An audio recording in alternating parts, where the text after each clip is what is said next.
Magandang araw sa lahat, welcome po ulit dito sa atin channel ang Biyahe y Comida. Maraming salamat sa lahat ng nag-subscribe, indeed. Punta tayo sa atin topic, May 29, 2025. Jenica Garcia inakalang pumanaw na, join lang pala sa Santa Cruzan. Naloka ang mga kaibigan at supporters ni Jenica Garcia nang bumalandra sa social media ang isang art card na may mukha ng kapamilya actress. Natensyon at nag-alala raw ang mga ito nang makita nila sa Instagram account ni Jenica ang naturang litrato dahil para raw itong art card ng taong sumakabilang buhay na. Kaya naman halos lahat ay napa-second look sa picture at talagang binasa ng bonggang-bongga ang nakasulat sa announcement.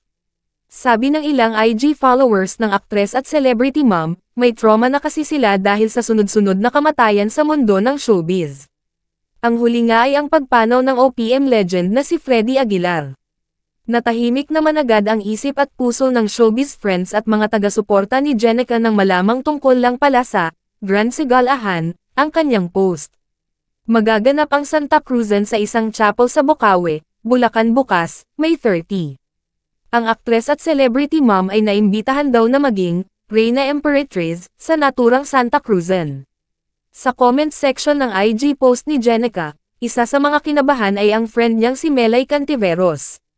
Natakot ako partner ba? Ano ka ba? Komento ni Melay. Na sinagot naman ni Jenica ng SAKAPA. Napa-comment din ang kapamilya star na si Janine Gutierrez na nagluluksa pa rin sa pagkamatay ng kanyang mga lolang sina Pilita Corrales at Nora Honor. Aniya, Bib bakit ganyan puso ko? Hirit naman ng komedyanang si Alora Sasam, kinabahan ako di Zai. Say ni Lovely Abelia, gabat ganyan. Pangga na-stress ako sa picture na to Diyos ko. Aha, love you, komento ni Iwamoto. Narito pa ang ilan sa mga comment ng IG followers ni Jenica. Ang sakit sa puso ng design nakakaloka kinabahan ako. Kinabahan naman ako, hahaha. Kung sino man po namili ng layout sana masarap ang ulam mo. Nagbukas lang ako IG, muntik ako ma-heart attack. Bakit naman kasi ganyan ang design nakakaloka hahaha. Ba't naman ganito ang design gulat ako pagbukas ko ng IG ito bumungad. OMG bakit akit po ganon layout? Akala ko kung ano na nangyari. Mag-Flores Lanang pala tapos tinalo pa St. Peter sa layout. Hindi ganito kasi yun. So syempre 'di ba meron nga tayong meron nga tayong sa gala nitong Friday sa may Bocaue, Bulacan.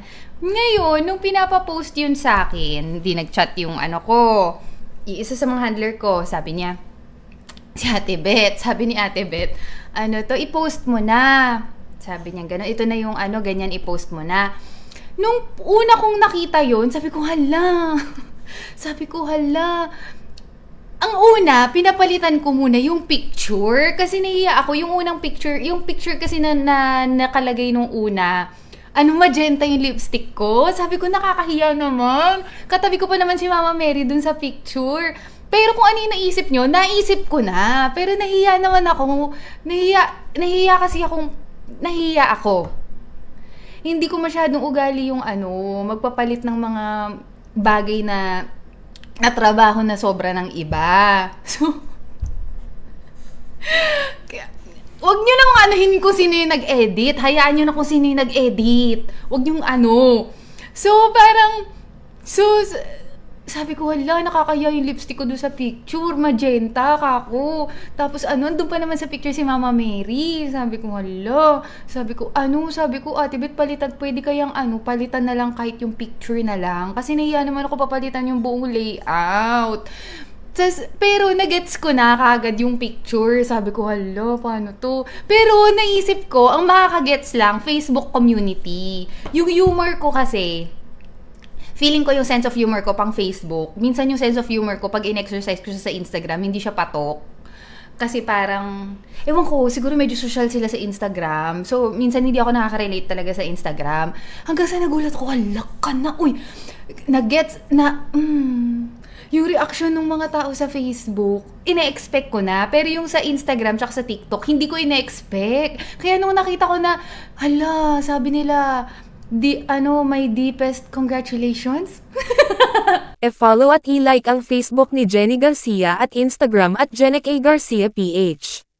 At yan ang atin latest showbiz chika update for today, huwag kalimutan mag-subscribe. Click the notification bell for more showbiz chika updates, like and share the video at suportahan po ang atin Facebook page. Maraming salamat sa lahat ng nag-subscribe, indeed. Magandang buhay sa lahat, adios!